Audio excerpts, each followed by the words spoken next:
안녕하세요. 방문각 주택관리사 회계원리를 담당하게 된 김종하입니다. 주택 1차 과목 민법, 회계원리, 시설개론 어느 하나도 중요하지 않은 게 없죠. 그리고 회계원리를 어렵게 생각하는 분들이 많은데 어렵다고 안 할 수는 없죠. 해야 됩니다. 그래서 하기 위해서 일단은 우리가 이제 공부해야 될 회계원리의 과목 특성, 회계원리라는 과목의 특성을 먼저 알아보겠습니다. 그러니까 기존에 공부를 했던 사람은 뭐 어느 정도 상식이 있으니까 뭐 크게 중요하지 않겠지만 처음 하시는 분은 꼭 기억하셔야 돼요. 들어보시고요. 자, 회계원리. 과목에 원리라는 글자가 들어가 있잖아요. 그래서 회계는 일정한 원리, 원칙이 적용됩니다.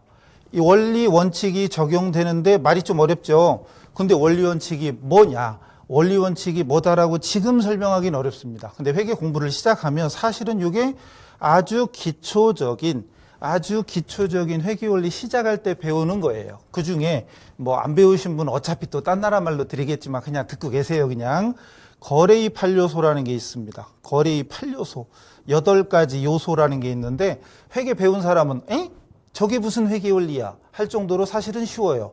나는 저거 회계원리라고 생각 안 하는데 할 정도로 쉬워요.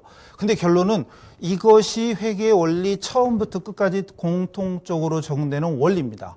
그래서 이 원리 원칙대로 그대로 적용되는 거예요. 그래서 다 무조건 암기하는 거 필요 없고 이 원리 원칙이 뭔지 이제 배워야 되겠죠. 앞으로 강의실에서 배우고 그걸 익혀나가면서 반복하시면 오히려 다른 민법이나 시설보다 오히려 쉬운 면이 많아요. 아니, 니네 회계 선생이니까 그렇지. 그게 아니라 사실이 그렇습니다. 회계원리 말고 민법이나 시설개론은 어떤 용어 이해라든가 암기 이런 게 필요한데 회계에도 물론 암기가 필요해요. 그러나 이 원리 원칙에 대한 이해, 모든 세상 모든 공부가 그렇든 일단 이해가 기본이죠. 이해하고 그 원리에 따른 반복 숙달만 하시면 생각보다 회계원리 점수가 잘 나옵니다. 믿거나 말거나 하지만 믿어보세요. 그동안 제가 사회 때부터 강의를 한 사람인데 저한테 배운 사람 치고 회계 성적이 안 좋은 사람이 없어요. 말만 잘 들으면. 말을 잘 들어야죠. 강의할 때 설명 잘 듣고 하라는 대로만 하시면 회계원리가 오히려 점수가 잘 나옵니다. 진짜로. 뻥 아닙니다.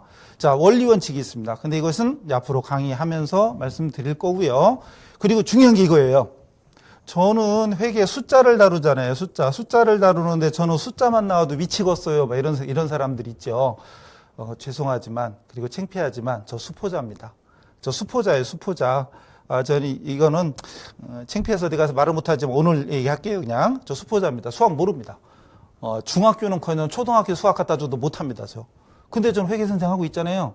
우리는 사칙, 더하기, 빼기, 곱하기, 나누기 이것만 할 줄 알면 됩니다. 진짜로. 물론 뒤에 가서 이상한 게 하나 나와요. 연립방정식. 어이씨, 뭐야, 이거. 근데 그건 딱 하나예요. 시험에 잘 안 나옵니다. 그건 신경 안 써요. 나머지는 사칙이에요. 그리고 계산기. 저 여기 계산기 갖다 놨는데, 솔직히 저 시험 볼 때, 저는 40문제 있다. 그럼 기출문제 해설 강의나 또는 그 문제 풀고 할 때, 계산기 99% 안 씁니다. 안 써요. 안 써도 돼요. 물론, 저는 그래도 많이 문제를 다뤄봤으니까 계산기가 없어도 웬만한 건 하는 것도 있고 또 옛날에 또 옛날 사람이잖아요. 옛날 사람이라 저는 주산남산을 배운 사람이에요. 주산을 좀 해가지고 숫자를 좀 하는 것도 있지만 그래도 사실 사칙으로 거의 99% 다 해결됩니다. 그러니까 미리 쫄지 마세요. 수학 아닙니다. 절대 수학 몰라도 됩니다. 숫자 개념 없어도 돼요. 더하기 빼기 곱하기 나누기만 할 줄 알면 됩니다. 뭐 2분의 1 곱하기 3분의 1 저 몰라요. 몰라도 우리 시험 보는데 아무 상관없습니다. 그러니까 미리 쫄지 마시고 그냥 하시면 됩니다. 그냥 수업 듣고 강의 하라는 대로만 잘 하시면 나중에 생각보다 회계 점수가 잘 나올 겁니다. 그리고 회계는 상식이에요. 무슨 상식? 이제 보통 우리 공부하시는 분들이 성인들이잖아요. 미성년 어린 학생들 없죠, 그죠? 성인들이니까 우리 경제생활 하면서 우리가 일상적으로 알고 있는 상식이 회계 용어로 계속 바뀌어서 나올 뿐이니까 그냥 일반적인 상식적인 우리 경제생활을 하는 분, 경제라고 해서 뭐 이선 금융, 보험 뭐 다 알아야 되는 것도 아니고 그냥 최소한의 그냥 일상생활을 할 수 있는 상식만 있으면 회계 충분히 할 수 있습니다. 그 다음에 사전 지식 필요 없습니다. 여기서 물론 시험 한 번 떨어지신 분, 2번 떨어지신 분, 아니면 공부했던 분도 계시겠지만 대부분은 또 처음 하시는 분이 있죠. 상관없습니다. 사전 지식 필요 없어요. 선수학습 필요 없습니다. 미리 어떤 걸 배우고 하라 필요 없습니다. 앞으로 이제 기초 강의부터 이제 본 강의 이런 강의만 잘 따라오시면 얼마든지 오히려 전공자들 있잖아요. 전공했던 대학에서 뭐 회계학과 나왔다 이런 분들. 근데 어설프게 전공한 사람보다 훨씬 더 시작은 느리지만 늦죠. 아무것도 모르는데 차대변이 뭐지 근데? 나중에 가서 배우세요. 몇 시간 안 돼서 바로 배워요. 차대변이 뭐지? 어쨌든 차대변도 모르지만 누구는 벌써 한참 공부했죠. 전공자라면. 그런데 길으면 6개월, 짧으면 한 서너 달이면 어설프게 전공한 사람보다는 낫습니다. 이건 경험상. 제가 사회 때부터 강의했다고 그랬잖아요. 주택관리사 강의를 사회 때부터 했습니다. 그때는 주택관리사가 인기 좋을 때나 강의실에 600명 놓고 했어요. 제가 600명 놓고 더 죽는 줄 알았어요. 하도 더워서 에어컨도 필요 없어. 600명 앉아 있어 봐요. 더 죽어요. 그렇게도 강의한 사람이에요. 그때부터 지금까지 경험도 있고 그리고 그렇게 만들어 왔고 결과를 내왔으니까 그냥 믿고 가시면 됩니다. 어설픈 전공자보다는 낫습니다. 근데 물론 전공자 중에 뛰어난 사람, 그분들은 논외로 치자고요. 우리는 지금 초보자 입장 얘기하는 거니까. 그래서 기본 회계 원리 습득으로 인해서 빠르게 합격 수준. 우리 합격 수준 아시죠? 꽈락이 40점, 평균 60점이죠. 근데 회계만 따지면 60점 넘겨야 되는데 또 전략이 이제 얘기하면 길어지는데 민법, 회계, 시설개론 이렇게 1차 과목이 있잖아요. 그래서 어떤 분들은 회계를 아예 제껴놓고 해. 회계는 꽈락만 면하면 돼. 꽈락면. 근데 평균 60점 나와야 되거든요. 평균 60점 나오면 그래 이거 60점 나왔다고 쳐. 그럼 평균 60 나오려면 민법 몇 점 맞아야 돼요? 이거 계산하는데 한참 계산하면 힘든데. 평균 60점 나오려면 이게 몇 점 나와야 돼 이게? 이러고 있으면 이제 그건 조금 곤란한데 그럼 이게 80점은 나와야 120, 180 나누기 3 그럼 60점이구나 이렇게 되는 거죠. 그러니까 회계를 대부분 포기하고 시작해. 처음부터 나는 꽈락만 면하면 돼. 40점만 넘기면 돼. 그러니까 안 되는 거거든요. 오히려 지금 말씀드렸지만 기초 지식 없이도 저는 충분히 합격 수준 그냥 60점 이상 40점이 아니라 60점이 아니라 나중에 생각보다 더 나온다니까요. 믿어보세요 한번. 가세요. 그러니까 100점 맞아봤자 의미는 없잖아요. 근데 80점 왔다 갔다 할 정도는 충분히 만들어질 수 있습니다. 완전 초보자. 오히려 어설프게 배웠던 사람은 안 배운 척하고 들으셔야 효과가 좋아요. 어쨌든 그래서 미리부터 겁내지 마시고 시작하면 됩니다. 자, 그리고 이제 최근 기출문제 이런 걸 이제 분석해보고 바로바로 넘어갑시다. 자, 유형별 분석. 이건 과거 22회 때부터 23년도 2023년 26회까지 통계를 낸 거예요. 5회분이죠. 5회분인데 우리 회계니까 숫자로 계산하는 문제가 많아요. 솔직히. 계산하는 문제고 회차별로 조금 차이는 있죠. 그죠? 조금 차이는 있는데 평균적으로 70% 즉 문제가 40문제예요. 40문제인데 40문제 중에 70%면 28개.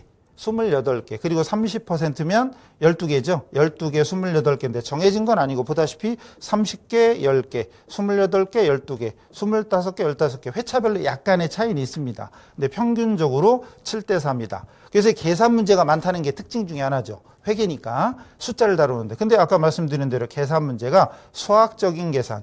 무슨 공식 외워서 무슨 정의, 무슨 법칙 이런 걸 하는 게 아니에요. 사칙이면 됩니다. 더하기 빼기 곱하기 나누기면 돼요. 이번 회차 30문제 더하기 빼기 곱하기 나누기로 100% 해결됩니다. 미리 겁낼 거 없습니다. 자, 근데 계산이 많다는 건 우리 회계라는 과목의 특성이라는 거 알아두시고 오히려 자, 중요한 게 있어요. 이론은 아무래도 암기할 게 많잖아요.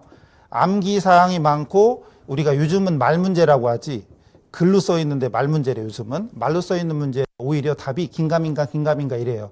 우리 또 오지선다잖아요. 답이 긴가민가 2번인가 5번인가 헷갈리는 경우가 많은데 계산 문제면 풀이 과정을 이제 강의 들으면서 연습하면서 이 과정만 익히면 답이 명확하죠. 정답이면 정답이고 아니면 아닌 거지. 답이 긴가민가 2번인가 3번인가 이건 없습니다. 풀어서 답 나오면 정답, 안 나오면 틀린 거죠. 그죠? 간단합니다. 명확합니다. 오히려 그러니까 점수가 잘 나와요. 오히려. 처음에는 어렵죠.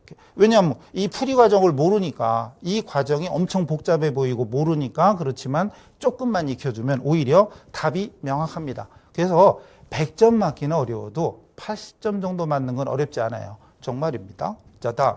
그 다음에 과목이 두 개예요. 재무회계라는 게 있고 원가관리회계. 이건 저한테 째려보시면 안 되는데 우리 시험 과목이 회계 원리잖아요. 시험 과목이 회계 원리라고 해놓고 원가관리회계도 20%가 나옵니다. 원가관리회계도 20%가 나옵니다. 20%면 8문제. 총 40문제니까 40문제 중에 8문제 나오고 32문제가 재무회계예요. 원가관리회계도 그 중에 관리회계라는 게 좀 어려워요, 사실은. 왜냐면 개념을 이해를 해야 되니까. 근데 너도 그렇고 나도 그렇고 대부분 그렇죠. 개념을 이해하려면 머리를 써야 되는데 머리 쓰기 싫어. 그죠? 내가 뭘 생각하려면 생각을 좀 해야 되는데 검색부터 하죠. 그죠? 그러니까 더 힘들어. 내가 조금만 생각해서 기억을 끄집어내보고 외우려고 노력해보고 용어도 이해하려고 노력하면 되는데 싫거든. 내가 다이어트 하려면 운동하고 그래야 되는데 운동 싫거든. 약 먹어서 빼. 공부는 근데 그게 안 되잖아요. 그러니까 내가 공부를 하겠다 마음만 있으면 이까이 것도 아무것도 아닙니다. 또 어떤 분들은 과감하게 이걸 제껴라 그래. 이야, 20% 나오는데 이걸 제끼래. 환장하시겠어요. 물론 8문제를 다 맞추려면 공부를 많이 해야 되지만 8문제 중에 4, 5문제 맞추는 건 쉽거든요. 그건 쉬워요. 나중에 해보세요. 그러니까 미리부터 이건 뭐 안 해도 돼. 이건 뭐 제껴. 이거는 뭐 어렵게 나오니까 빼. 이런 식으로 하면 그냥 떨어지는 거 예약입니다. 불합격자 예약하는 거예요. 합격하고 싶으면 처음에 이거 뭐가 많이 나오고 사실 이거 크게 중요하지 않아요. 그냥 부딪혀서 하면 됩니다. 강의 듣고 복습하고 강의 듣고 복습하고 그거면 돼요. 합격 비결이 그겁니다. 자, 그다음 재무회계 중에서 이제 파트별로 좀 나눠놨는데 사실 이거는 공부를 조금 어느 정도 하신 분들이 봐야지 뭐 어느 파트에서 뭐가 나오는구나 이거 알게 되니까 솔직히 완전 초짜들은 뭔 소리야 자산이 뭐다냐 부채는 뭐고 내가 더운데 부채질하는 건 알겠는데 부채가 뭐예요? 이게 여기서 왜 나오지? 뭐 이렇게 되죠, 그죠? 그러니까 사실 이거는 완전 초보자들은 지금은 이거 의미가 없어요. 그래서 적어도 이론 강의를 끝까지 한 바퀴 이상 소화하고 나서 그 다음 딱 보시면 눈에 띄는 게 있겠죠. 이런 부분이 시험에 잘 나오는구나. 보다시피 총 40문제인데 40%가 어디예요? 자산 파트입니다. 이거 바꿔 말하면 자산 파트만 드립다 파서 만약에 다 맞으면 꽈락은 면하는 거지. 평균적으로. 그죠? 근데 이거는 공부를 어느 정도 했을 때, 자산을 쫙 다 배우고 났을 때, 맞아. 이게 무슨 어떤 것들이 있고, 이런 것들을 내가 다 풀 수 있는 점지, 이걸 어느 정도 알아야 이게 분석이 또 효과가 있잖아요. 근데 처음 하시는 분 사실은 이런 얘기 해봤자 그냥 그러려니 하는 거예요. 그리고 여기 기초회계원리라고 돼 있죠. 기초. 이건 말 그대로 생기초. 즉, 본격적인 강의를 들으면 일주일 내에 배우는 완전 생기초인데, 잘 보세요. 7% 나옵니다. 평균 2-3개 정도. 2-3개 정도가 계속 출제돼. 이거는 말 그대로 생기초기 때문에 진짜 일주일 정도만 공부해도 웬만하면 맞출 수 있는 거예요. 그러니까 이것까지 포함하면 48.5%니까 거의 절반. 교재로 따지면 맨 앞부분에 있어요. 자산이 앞에 있거든요. 자산 앞에, 이게 교재 순서예요. 거의 교재 순서로 갑니다, 이게. 근데 그 중에 자산이 요만큼만 하면 거의 절반 가까이를 맞을 수 있어요. 통계적으로 보면. 근데 그게 막상 해보시면 아시겠지만 자산만 한다고 다 맞는다는 보장이 없어요. 다른 것도 골고루 하셔야 되고요. 그 다음 많이 나오는 데가 여기가 뭔가 했더니 결산과 재무제표, 특히 결산이라는 파트가 엄청 중요한데 지금은 결산 내용이 뭔지 모르잖아요. 배우신 분은 어느 정도 결산정리사항, 단기매매 금융자산 평가 이런 거. 근데 물론 나중에 좀 더 배우면 용어가 달라지지만 유가증권 평가, 대손, 감가, 수익 비용 이연 예상. 단단한 말로 들리죠? 저게 중국어인지 독일어인지 구분이 안 되죠? 안 배우신 분은 그래요. 그래서 통계적으로 어디서 뭐가 나왔다 하는 게 사실 크게 지금으로서는 의미가 없는데 아까 말씀드린 대로 적어도 이론을 한 바퀴 이상 돌리신 분들은 나중에 다시 찾아보세요, 이거. 어차피 홈페이지 올라가잖아요. 이거 쫙 나중에 보시면 내가 어느 부분에 조금 중점을 둬야 되겠다가 보입니다. 그 다음 원가관리회계, 원가회계와 관리회계, 원가 파트가 있고 관리 파트가 있어요. 원가회계와 관리회계인데 반반, 4개, 4개, 3개, 5개, 4개, 4개, 3개, 5개 이렇게 해서 평균적으로 관리회계 쪽이 좀 더 많이 나와요. 근데 여기 원가회계도 거의 반반이죠. 4문제, 4문제나 3문제, 5문제니까 보통 5문제 나올 때는 관리회계가 많으니까 조금 어렵다고 하는 거고 그냥 똑같이 나올 때는 원가회계는 상대적으로 쉽거든요. 상대적으로 쉬워요. 특히 원가관리는 기본 개념 그리고 계산 구조만 알면 점수가 확실해요. 오히려 이게 점수 따기 더 쉬운데 오히려 점수 고득점 하는데 이게 도움되는데 대부분 사람들이 어떤 분들은 원가 관리에게 과감히 포기하고 막 이래. 아니 100점 중에 20점을 미리 날려놓고 시작하는데 이게 합격할 가능성이 높아지겠어요? 안 되죠. 그러니까 처음부터 실패의 길로 가는 거야. 합격의 길로 가고 싶으시면 처음부터 뭐 어려우니 쉬운 이런 거 다 빼고 그냥 열심히 끝까지 가는 겁니다. 그러다가 마지막 시험 일주일 앞두고 그래 넉넉 잡아 한 달 정도 앞뒀을 때는 어느 정도 공부가 돼 있고 내가 잘하는 거 못하는 게 파악이 돼 있잖아요. 그때 가서 일부 파트를 조금 생략하거나 미루는 건 가능하지만 시작부터 이건 안 해도 된디야. 여기서 이상한 소리 들어가지고 이상한 소리 들은 사람은 불합격 예약이에요. 아시죠? 그냥 다 잊어버리시고 그냥 이제 앞으로 강의실에서 제가 설명하는 방향 그리고 설명하는 거 공부하라는 방법 이런 것만 잘 따라 하시면 됩니다. 이것도 크게 뭐 미리 비중 두지 마시고 나중에 살펴보세요. 그 다음에 최근 10회차 이건 10년 동안 빈출이라는 말은 자주 나오는 파트잖아요. 근데 이것도 마찬가지로 이제 1등부터 10등까지 쭉 했는데 이것도 완전 처음 하시는 분들은 이게 그래 유형자산 무형자산이 12% 나온대 51번 51개 10회차면은 400문제잖아요. 400문제 중에 51개 나왔으니까 12.75% 나왔대. 유형자산하고 무형자산만. 그리고 자산이 보니까 여기도 있고 여기도 있고 여기도 있고 그죠? 자산만 3개 있는데 요거 합치면 아까 말씀드린 대로 거의 50%가 되는 거죠. 40 몇 프로였잖아요. 자, 이런 식으로 많이 나오는 파트도 정리해 드렸습니다. 근데 이건 처음 하시는 분은 그래 유형자산 무형자산이 12%래. 근데 유형자산이 뭐다냐? 모르죠. 넘어가야 돼요. 사실. 그래서 이거는 이론 강의 한 번 정도 듣고 나서 나중에 파악하셔서 이런 데서 이렇게 많이 나오니까 여기를 조금 더 비중을 둬야 되겠다. 이렇게 어느 방향이 잡히죠. 금융자산 파트 많이 나오죠. 그리고 결산정리사항 많이 나오죠. 그리고 원가관리회계 중에 관리회계 보세요. 10% 나옵니다. 4개 이상. 평균 4개. 그리고 부채와 자본 여기에 9% 이런 식으로 해서 원가회계, 뭐 재고자산, 그리고 생기초도 많이 나옵니다. 그리고 재무비율 분석, 재무회계 이론 이렇게 나오는데 요거는 지금 이거 뭐 외워야 되는 것도 아니고 그러니까 그러려니. 어차피 자산, 부채, 자본이란 용어 자체도 모르잖아요. 그러려니 하고 넘어갔다가 언제 들으라고요? 최소한 이론 한 바퀴 이상 돌리고 나서 이걸 보시면 공부 방향, 내가 집중해야 될 방향 이런 게 보입니다. 넘어가죠. 그 다음에 강의 계획은 일단 크게, 이건 뭐 이제 이미 홈페이지나 뭐 다 보셔서 아실 수도 있는데 그냥 간단하게 보면, 입문 강의, 9월 달에 입문 강의, 그리고 10월에서 12월 3개월 동안 기본 이론, 이게 제일 중요하죠. 기본서로 진행이 되고요. 그리고 요거 이제 1회독 이상 하신 분한테 이제 심화 이론, 심화라고 해서 사실 엄청나게 어려워진 이건 아니고 이제 반복이나 중요도 같은 거 체크하는 거겠죠. 그리고 3, 4월에 단원별로 문제풀이가 되고 5월 달에 핵심 요약이 되고 6월 달에 실전 모의고사와 같이 실전 문제, 40문제처럼 이제 진행이 되겠죠. 그래서 이건 어디 가나 거의 뭐 큰 차이 없이 비슷할 거고요. 그러니까 제일 중요한 이론이 이 부분입니다. 이 부분을 잘 소화하면 문제풀이라든가 뭐 요약 강의 이런 것들을 금방금방 소화할 수 있는데 만약에 이 부분을 잘 못하면 문제풀이를 하더라도 금방 까먹고 자기께 잘 안 됩니다. 그래서 이론 강의 때 열심히 반복하시면 됩니다. 자, 그다음에 합격 전략. 이제 합격 비법으로 가야지. 근데 이게 뭐다냐? 이게 뭐죠? 자, 이건 뭐냐 하면 평균 합격률입니다.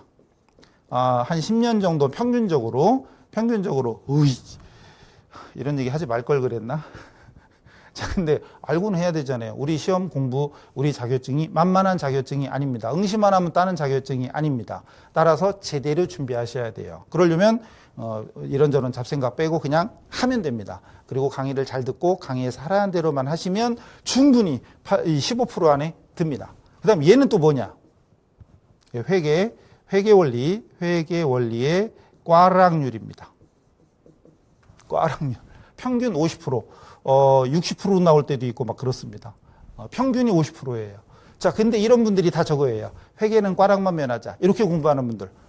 이렇게 되는 겁니다. 근데 서두에 말씀드린 대로 다 사전 지식 이런 거 다 필요 없고 강의에서 하라는 대로만 하면 절대 이 안에 들지 않습니다. 꽈락률이 70% 나와도 나는 합격하는 거예요. 그게 중요한 거지. 이건 어려우니까 안 해도 돼. 이런 식으로 공부하는. 그게 현명한 것 같지만 미련한 겁니다. 거꾸로. 그러니까 공부할 때는 무식하게 하고 시험 보러 가서 현명하게 해야 되는데 거꾸로 가지. 공부할 때 현명하게 한다고 막 요리조리 피해 다니고 답 사이로 막 가. 그래 놓고 맨날 꽈락 이렇게 되는 거예요. 회계 어렵대 막 이러면서.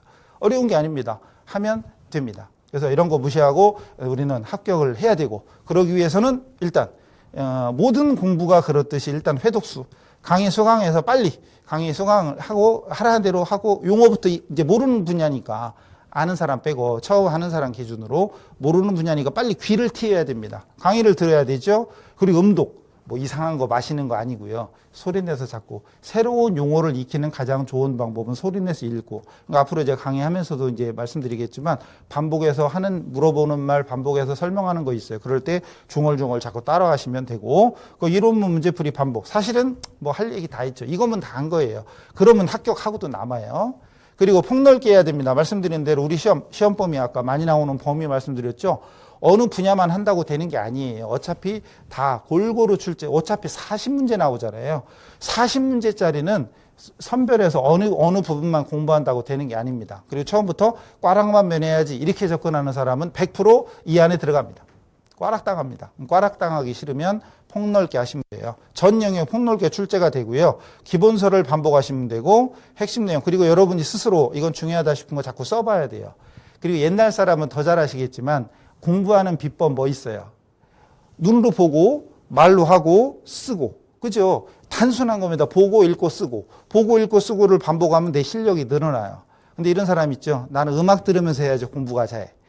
그런 사람 진짜 잘하나요? 저같이 옛날 사람들이 이해가 안 되죠. 저는 좀 시끄러워야 공부가 돼요. 그래서 공부 잘하는 사람 못 봤어. 공부 잘하는 사람은 시끄러워도 나 혼자 하면서 옆에서 뭘 해도 못 듣는 거지, 음악 들으면서 하니까 잘 돼요. 그런 사람 잘하는 사람 못 봤다니까요. 그러니까 집중해서 보고 읽고 쓰고, 단순하지만 그거 반복하면 됩니다. 그리고 우리 계산 문제가 70%였잖아요. 계산 문제가 70%인데 계산 과정을 숙달만 시키면, 계산 구조만 익히면, 근데 그걸 말로 설명할 수 없어서 강의를 이제 들어보셔야 되겠지만, 과정을 익히고 거기에 대입을 하는 연습을 몇 번만 하면 오히려 처음에는 계산이 어려워요. 안 돼. 구조를 모르니까. 근데 그 방법을 이제 나중에 강의를 통해서 배울 거 아니에요. 그리고 반복만 하면 점수, 답이 확실해진다고 그랬죠. 이게 반복 숙달하는 겁니다. 그리고 중요한 건 시간이에요. 예를 들어서 연습을 안 하면 계산은 할 수 있는데 시간이 오래 걸렸다. 평균적으로요, 우리 한 문제 푸는데 쉽게 얘기하면 1분이에요. 한 문제당 1분이다라고 생각하시면 됩니다. 실제로는 더 돼요. 그리고 왜 사인펜 컴스인가 체크하는 시간도 있는데, 어쨌든 평균적으로 1분 돼요. 근데 계산 문제가 70%였고, 근데 만약에 내가 문제를 푸는데 시간이 오래 걸린다. 1분이 아니라 3분씩 걸린다. 그럼 망할 확률이 높겠죠. 그죠? 근데 계산 과정을 숙달하면요, 이따 보여드리겠지만 어떤 문제는 답이 손들고 있어요. 진짜 답이 손들고 있습니다. 계산 문제인데 답이 손들고 있어요. 저랑 수업하면 그렇게 돼요.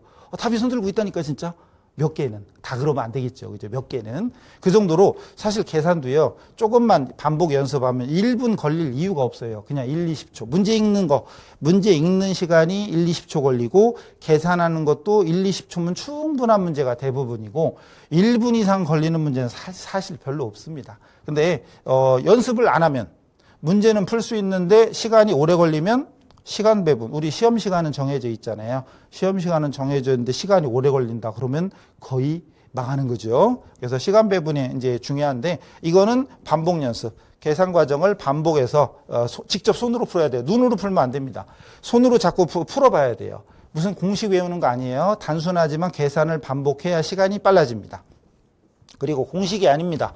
T계정 구조. 근데 이게 뭐지? 건축하는 사람도 T자는 들어봤어도 회계 T계정은 뭐다냐? 회계 배운 사람들한테는 아무것도 아니지만 안 배운 사람한테는 이게 뭐지? 이런 거예요. 그러니까 회계는 낯선 거. 지금까지 안 해본 분야니까 낯선 건 있지만 어려운 건 아니니까 미리 쫄지 마시고 그냥 가면 됩니다. 어쨌든 이거는 나중에 강의 시간에 말씀드릴 거예요. T계정을 이용하면은 계산이 훨씬 간단해지는 게 맞습니다. 자, 이제 요거는 최근에 나왔던 문제들 중에 유형별로 이렇게 요즘은 계산하는 문제가 아니라 이렇게 이런 걸 말문제라고 하대요. 요즘은 말문제라고 하는데, 이런 문제는 여러분이 보셔도 그냥 문제, 이거 글씨가 커서 그렇지 문제 한 줄 1, 2, 3, 4 얼마나 간단하고 좋아요. 그죠? 이런 거. 이거는 여러분 공부를 좀 했다는 전제하에, 특히 완전 처음 하는 사람들은 무슨 얘기인지 아예 모르죠. 근데 공부 조금이라도 해본 사람은 외부감사인이 감사보고서에 표현하는 감사 의견으로 옳지 않은 것은, 감사 의견을 지금은 모르지만 공부해보면 사실은 그냥 한 번만 외우면 해결되는 거예요, 이거. 적정, 부적정, 한정, 거절이 있습니다. 당연히 조정이라는 건 없어요. 그러니까 이런 거 진짜 난이도 상중하 따지면, 난이도 얘기는 안 했구나. 안 하는 게 좋은데, 그죠? 말 나왔으니까 또 해야 되네. 난이도가 이렇게 생각하시면 돼요. 이거 뭐야? 다시, 요렇게. 근데 난이도가 요렇게. 상, 중, 하 이렇게 했을 때 이렇게 있으면 중이 엄청 많잖아요. 우리 회계가 이래요. 제일 좋은 건 상 요만큼, 그 다음 중 요만큼, 하가 이만큼 이러면 참 좋은데 그런 건 거의 없어요. 없고 그냥 상 문제도 조금 있고 하 문제도 조금 있는데 대부분이 중이에요. 왜냐하면 계산을 하는 문제가 70%니까 난이도 하라고 하기는 애매한 거지. 거의 중. 그래서 이번 시험 23년도 시험도 약간 어렵게 느껴진 게 중상위권 문제가 좀 많았어요. 중상위권 문제가. 물론 이런 문제는 그냥 누가 봐도 난이도 상중하 중에 하죠. 이건 한 번만 외우면 해결되는 문제니까. 그 다음 이건 또 뭐냐. 이건 좀 아까보다 글씨가 많아졌죠. 그럼 상중하 중에 내용상으로는 중이고 공부 좀 어느 한 상태에서 보면 이 정도도 난이도 상중하 중에 하에 가까운 문제입니다. 재무제표 측정, 이게 뭔 소린가 처음 하는 사람은 그러려니 하시고 들으세요. 금액을 결정하는 건데 금액 결정하는 옳은 것은 찾으랬는데 시장 참여자 사이에 정상 거래에서 자산을 매도할 때 받거나 부채를 이전할 때 지급하게 될 가격이다. 이게 뭐냐? 공정가를 설명한다. 이거거든요. 근데 이거를 공부를 조금 해보면 그냥 답이 그냥 나오는 겁니다. 이거 읽는 순간 시장 참여자 사이에 정상 거래에서 주고받는 금액이다. 그냥 답이 나오는 거. 그럼 나머지가 뭔지는 공부는 좀 해야 되니까 오늘 설명할 필요는 없겠죠. 이것도 그러니까 공부가 조금 되면은 답이 금방 나오는 거죠. 다음. 이제 좀 많아졌다. 이제 글자가 많아졌죠, 이렇게. 그죠? 글자가 많아졌어요. 이제 난이도 이제 좀 올라가야지. 난이도로 보여드리는 거예요. 재무 보고를 위한 개념 체계라고 해서 이것도 회계 배우면 앞부분에서 배우는 겁니다. 여기서 발췌되거나 파생된 용어의 정의로 옳지 않은 거. 우리 시험 이런 거 많이 나오죠. 옳지 않은 거. 그리고 오지선답니다.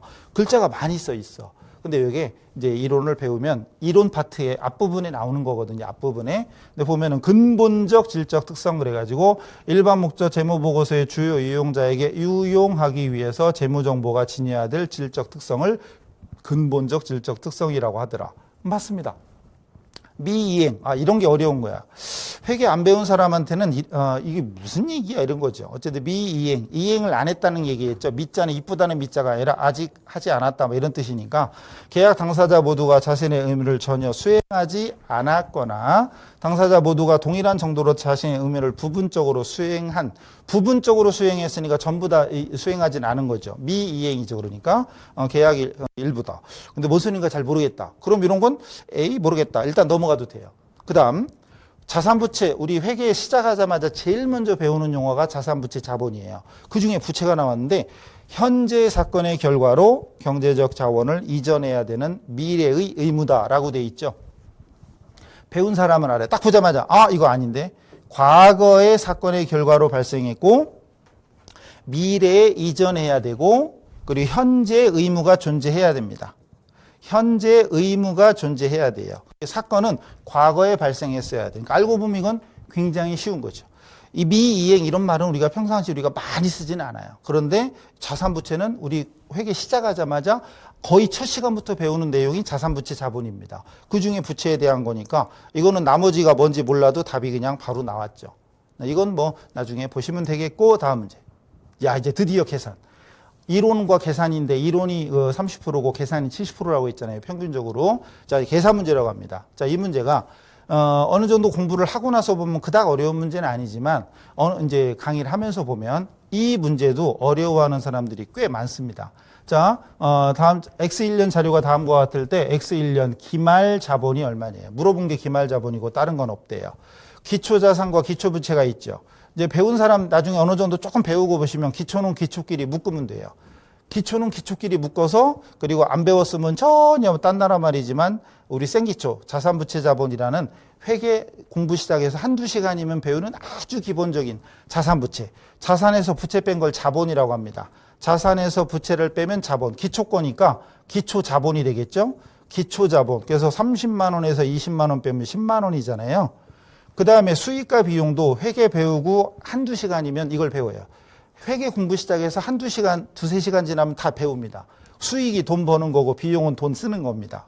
그럼 수익 60만 원 벌었는데 60만 원 벌기 위해서 40만 원 썼어요. 그럼 20만 원 벌었죠. 20만 원 버는 게 단기 순이익입니다. 단기 순이익.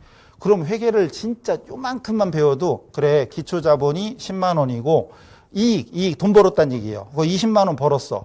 그러면 기말에는 총 30만 원이 됐겠구나라고 그냥 공식 없이도 물론 굳이 따지면 이것도 공식이죠. 수익에서 비용 빼면 순이익이야. 자산에서 부채 빼면 자본이야. 이것도 굳이 말하면 공식이라면 공식이지만 공식 아니에요. 용어만 알면 알 수 있는 겁니다. 그래서 기말 자본이 30만 원이다. 여기 3번에 있네. 기말 자본 30만 원. 이렇게 해서 그냥 구할 수 있는 이런 문제는 난이도 하. 근데 계산 문제 들어가니까 만약에 용어 이해가 안 돼 있는 사람은 이것도 어렵게 느끼겠죠. 이것도 못 푸는 사람 꽤 있어요. 그리고 물론 나중에 실전에서는 제가 또 이렇게 안 풀고 다르게 풀 수도 있어요. 근데 이건 어쨌든 보다시피 그렇게 어려운 얘기는 아니고 회계를 진짜 넉넉 잡아 두세 시간만 배워도 이런 자산, 부채, 수익, 비용이라는 용어를 배우게 되니까 그것만 알면 그냥 풀 수 있는 이런 문제도 오히려 우리 시험에 꽤 많이 나온다. 자, 이제 드디어 조금씩 많아지죠. 이제 조금씩 어려워지겠지요. 이게 이제 난이도 하부터 상까지 쭉 보여드리는 거예요, 지금. X1년 초 상품, 기초 상품 재고가 10만 원이고 단기 상품 매입액이 40만 원이다. 그리고 단기 상품 매출은 50만 원이고 X1년 말, 기말 상품 재고가 20만 원이다. X1년 상품 매출 원가는 그랬죠. 상품 매출 원가는 포인트가 이겁니다. 상품 매출 원가. 여기서 매출 원가라는 용어만 무슨 얘기인지만 알면 사실은 답은 간단히 나옵니다. 매출 원가라는 말을 아느냐 모르느냐가 포인트예요.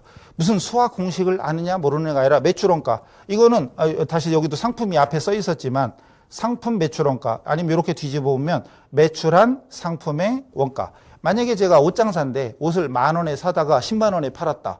그럼 10만 원이 매출액이고요. 여기 매출액. 그리고 10,000원에 사다가 팔았다고 그랬잖아요.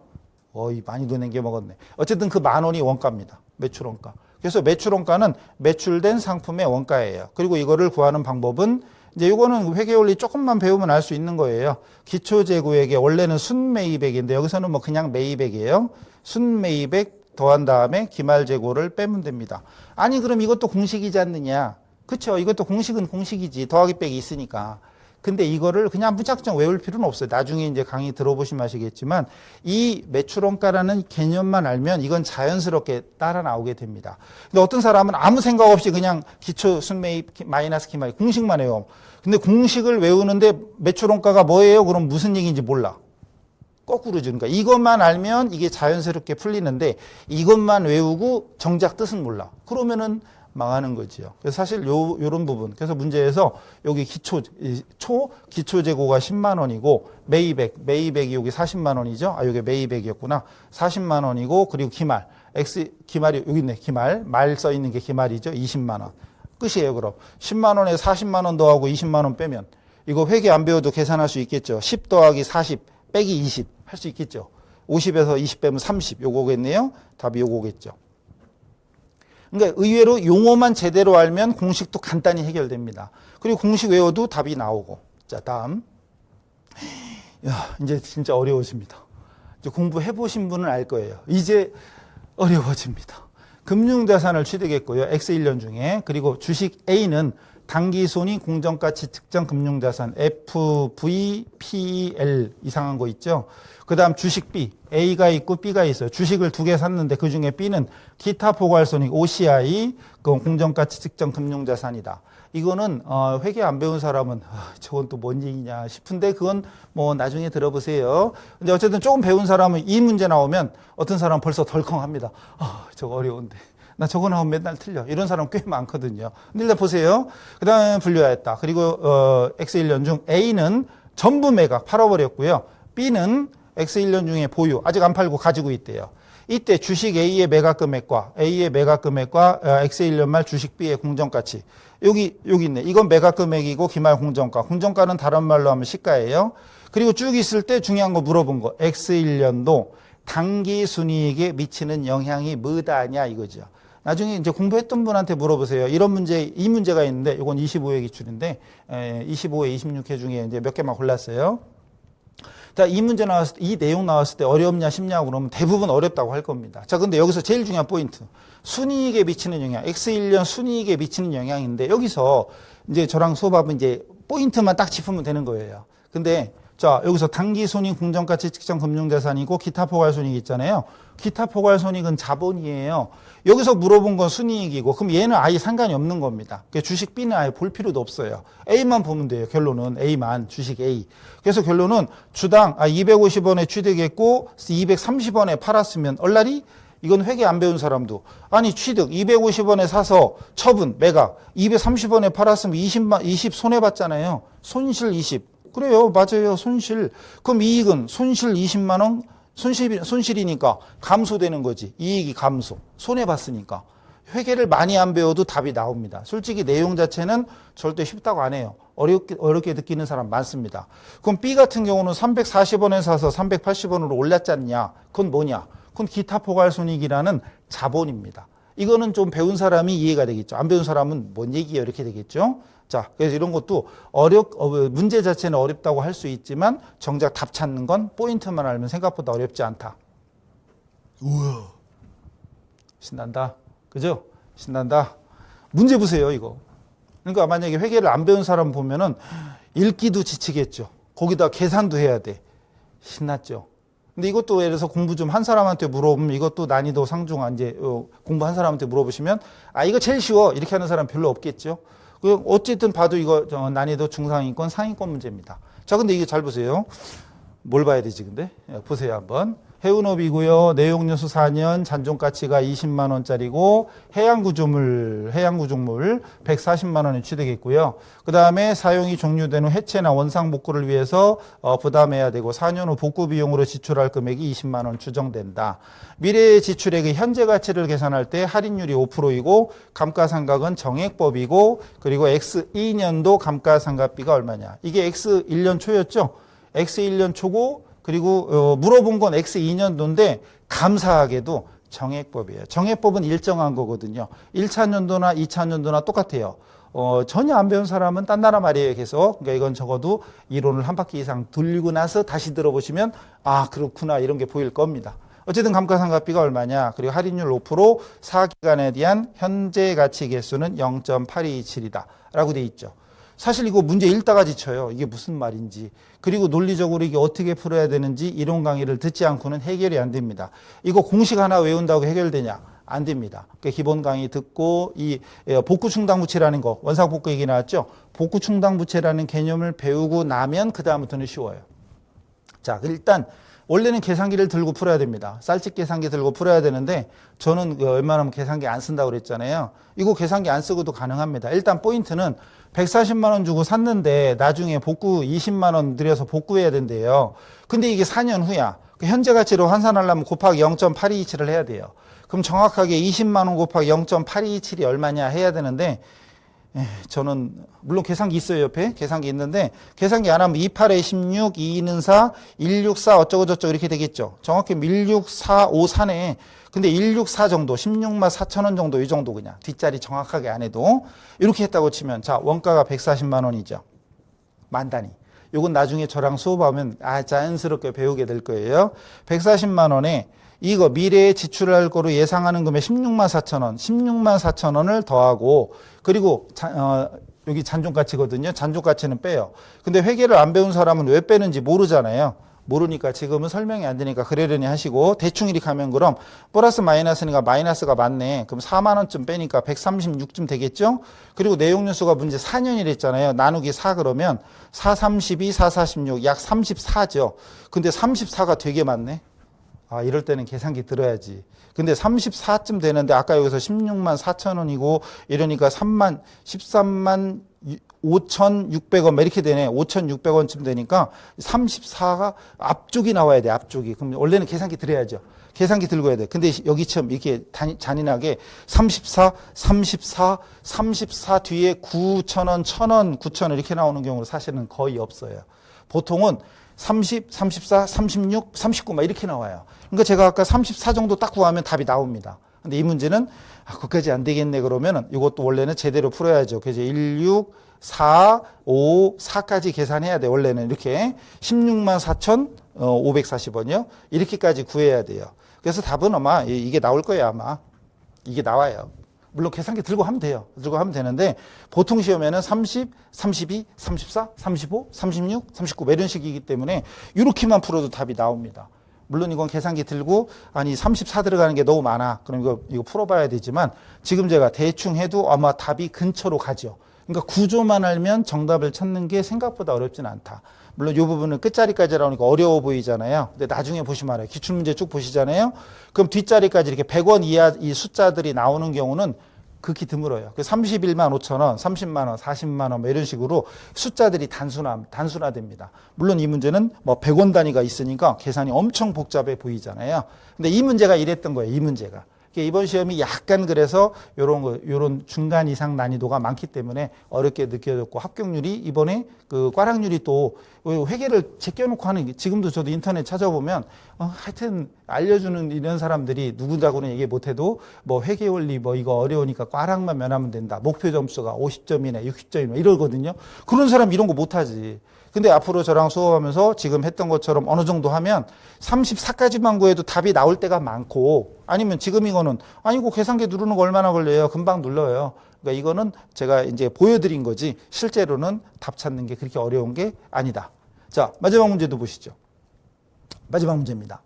이 문제는 자 여기 삼각후원가로 측정하는 액면금액 100만 원짜리 사채입니다. 자 여기서 어떤 분들은 사채라는 말만 나도 벌벌 떨어요. 그런 사람 많아요, 진짜. 시험 보신 분들한테 물어보세요. 사채 어떠냐? 그러면, 한숨부터 쉬는 사람도 되게 많아요. 그럼 난이도 따지면 상중하. 그럼 상이겠죠. 사채예요. 표시이자율 8%고, 이자는 매년 말 지급하고, 여기는 얼마에 발행했다고 써 있습니다. 95만 250원에 발행했다고 써 있습니다. 그리고 사채 관련해서 X1년도 포괄 손익계산서에 계상한 이자 비용은 95025이다. 여기서 공부가 조금 되신 분, 이제 저랑 공부하신 분들, 이런 분들은 보자마자, 발행가액을 내가 구해야 되면 그나마 난이도가 더 높은데, 일단 나와 있어. 그리고 이자 비용 써 있는데, 눈으로 아무리 그냥 눈치가 있으면 딱 째려봐도, 95만 025원에 95025니까, 유효 이자율이 10%구나. 유효 이자율이 10%라는 걸 그냥 딱 보면 알 수 있습니다. 저랑 공부하면 계산기 들 필요 없어요. 물론 아까는 뒷자리가 있어서 계산기가 필요하네 싶지만 그런 문제가 몇 개 안 된댔죠. 나중에 보세요. 몇 개 안 돼요, 진짜. 근데 지금 이런 건 그냥 이건 계산기 안 써도 950, 250, 950, 225 누가 봐도 계산기 필요 없죠. 그죠? 그다음 X3년 1월 1일. 가만 써봐. 시작은 X1년 초였죠. 시작은 X1년 초인데 여기는 X3년 초니까 X1년 지났고 X2년 지났고 지금 X3년이니까 2년 지난 거예요. 2년 지났고 사채를 98만 원에 상환 갚았다는 얘기입니다. 갚았을 때 인식할 상환 손익이 얼마냐. 끝자리 자릿수가 안 맞을 때는 가장 근사한 보통 이렇게 가장 근사한 걸 찾으면 돼요. 여기 보세요. 여기는 14,000원, 9,000원, 5,000원, 2만원, 1,000원 숫자들이 겹치는 게 별로 없죠. 아깝게 이상한 거예요. 아깝게 얼마였지? 막 숫자들이 막 앞에가 다시 갔다 올게. 그새 까먹어서 341이구나. 341, 349, 349 이렇게 나오는 게 사실 거의 없어요. 보통 이렇게 나옵니다.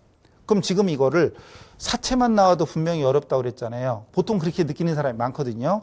근데 이건 앞으로 저랑 기본 강의 들으면서 또 강의하면서 제가 계속 말씀드리겠지만 계산 구조 있다고 그랬죠. 구조 조금만 하면 돼요. 액면이자 8%고 시장이자가 10%인 걸 알았잖아요. 그럼 이것만 봐도 대충 답이 보여요. 그리고 나중에 강의실에서 분명히 할 겁니다. 기본적인 예제가 있어요. 예제에 보면 보통 액면이자 8%, 시장이자 10%를 기본적으로 예를 들고 시작합니다. 기본 예. 그러니까 기본이 중요하다는 거 보여드리는 거예요. 원래는 이거 되게 복잡합니다. 설명하면. 그런데 자 어느 정도 이제 공부가 좀 됐다는 전제하에 저랑 수업했다는 전제하에 950, 250 나왔잖아요. 950, 250인데 저는 여기까지만 해요. 여기까지만 950. 그리고 유효이자가 10%인 걸 아는 순간 그 다음은 965가 보이고 그 다음은 981이 보입니다. 뒷자리는 몰라. 뒷자리는 뭐라고 썼나 몰라. 그러면 2년이 아까 2년 후라고 그랬죠. X3년 초니까. 2년 후니까 장부 금액이 981 거시기라는 걸 우리가 그냥 느낌적인 느낌으로 충분히 알 수 있어요. 기본 강의만 듣고 기본 예제만 풀어도 이건 그냥 계산기 안 눌러도 나옵니다. 그럼 장부상 98만 1,000 얼마. 그리고 중요한 건 이게 사채잖아요. 사채는 부채입니다. 부채는 갚아야 될 거예요. 98만 얼마, 장부에 98만 얼마 돼 있는데 98만 원에 지급하고 갚은 겁니다. 그러면 장부보다 비싸게 갚은 거예요? 싸게 갚은 거예요?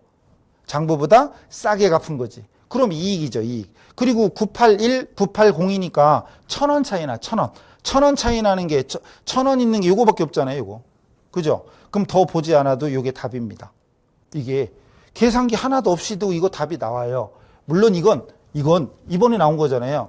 사채 내용은 분명히 어렵다. 그러나 여기 나온 숫자를 딱 보는 순간, 그리고 유효이자율이 10%인 걸 아는 순간 정말 기본 강의, 기본 예제만 풀어도 계산기 없이도 사실 답이 나오게 할 수 있습니다. 그건 나중에 강의실에서 보면 증명이 되겠죠. 이 문제에서 이런 문제가 난이도 분명히 상이지만 오히려 답 찾는 건 쉽다. 오히려 지금 이건 저만 이렇게 한 게 아닐 거예요. 나중에 공부를 제대로 하신 분들은 문제 읽을 때는 머릿속에 또 사채야 어이쿠 했다가 보면 볼수록 어서 많이 본 숫자네. 그럼 그 순간 그냥 계산기도 안 누르고 답을 찾을 겁니다. 근데 어떤 분들은 아마 계산기 줘도 못 풀어요. 진짜로 계산기 어려워하는 사람 많습니다. 그래서 이게 내용은 분명히 회계가 난이도 상중하가 분명히 있지만 정답 찾는 것이 항상 어렵지는 않다. 계산 구조, 그리고 기본 이론 강의라든가 문제풀이 강의에서 이런 요령들을 조금만 배우면 오히려 고득점 나오기가 쉬워요. 그래서 우리가 100점 맞는 건 별로 의미가 없고 100점 맞으려면 힘들지만 저도 못 맞아요. 100점 못 맞아요. 근데 100점 안 맞아도 되잖아요. 넉넉 잡아 7, 80점 정도 이 정도 맞춰주면 우리 여유 있죠. 그죠? 그러니까 처음부터 회계 원리를 그냥 포기한다거나 포기는 안 하겠지. 꽈락만 면하면 돼 라든가 나는 50점만 넘기면 돼 이렇게 공부하지 말고 일단 시작은 최후의 순간이 올 때까지 열심히 계속해서 회계가 오히려 나한테 점수 고득점을 만들어 줄 거야. 합격을 만들어 줄 거야. 이런 마음 가지고 열심히 하시면 됩니다. 그리고 복잡하게 생각하지 마시고 그냥 단순하게 하면 된다 이런 생각 가지고 강의실에서 이제 이론 강의, 문제풀이 강의 이런 거 하여튼 강의를 열심히 일단 귀를 뚫는 게 중요해요. 많이 듣고 하라는 대로 복습하고 그리고 필요한 거 메모하고 이런 식으로 하면 충분히 할 수 있습니다. 생각보다 어렵지 않으니까 미리부터 고민하지 마시고 그냥 믿고 따라가시면 되겠습니다. 자, 합격을 위한 여정 저와 함께 하실 분들은 강의실에서 뵙겠습니다. 수고하셨습니다.